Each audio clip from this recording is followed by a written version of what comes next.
as we go into chapter 2 for our chronological reading of the Bible. We are beginning at verse 1. This is part 2 of 5. Again, for January the 4th, 2024. Beginning at verse number 1, chapter 2. Again, there was a day when the sons of God came to present themselves before the Lord. 1 second, please.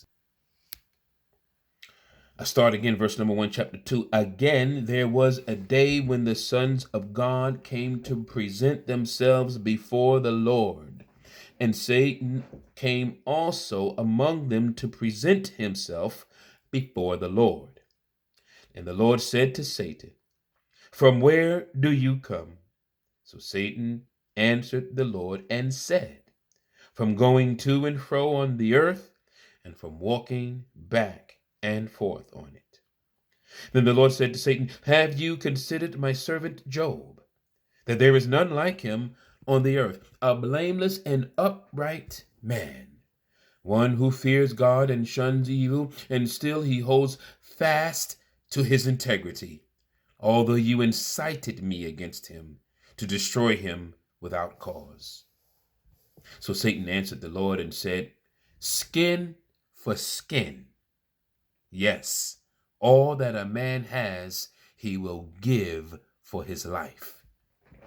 But stretch out your hand now and touch his bone and his flesh, and he will surely curse you to your face."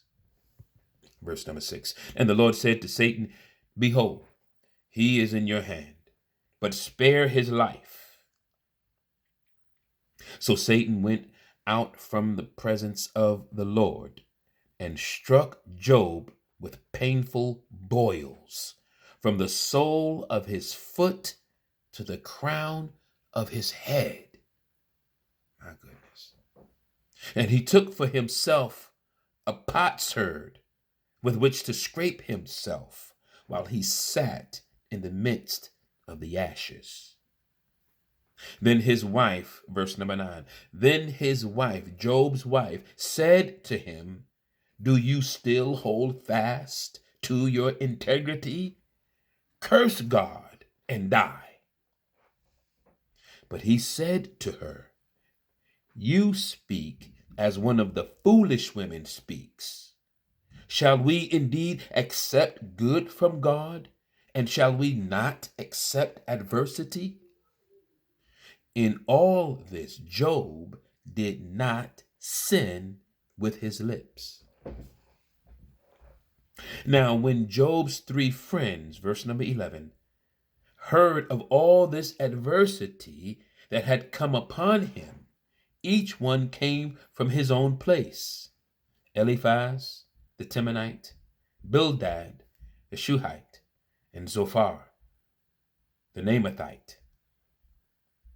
For they had made an appointment together to come and mourn with him and to comfort him.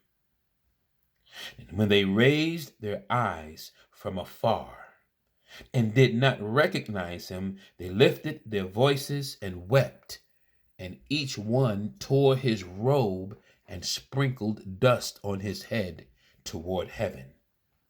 So they sat down with him on the ground 7 days and 7 nights, and no one spoke a word to him, for they saw that his grief was very great. After this, Job opened his mouth and cursed the day of his birth. And Job spoke and said, "May the day," hold on, stop right there. I'm already in chapter 3. Let us read verse number 13 here in chapter 2. Verse number 13 in chapter 2, our last verse of chapter 2. So they sat down, his friends. So they sat down with him on the ground 7 days and 7 nights, and no one spoke a word to him, for they saw that his grief was very great. Chapter 2, verses 1 through 13 in the book of Job. We'll move on to chapter 3 for our third part. May God bless the readers and hearers. Amen.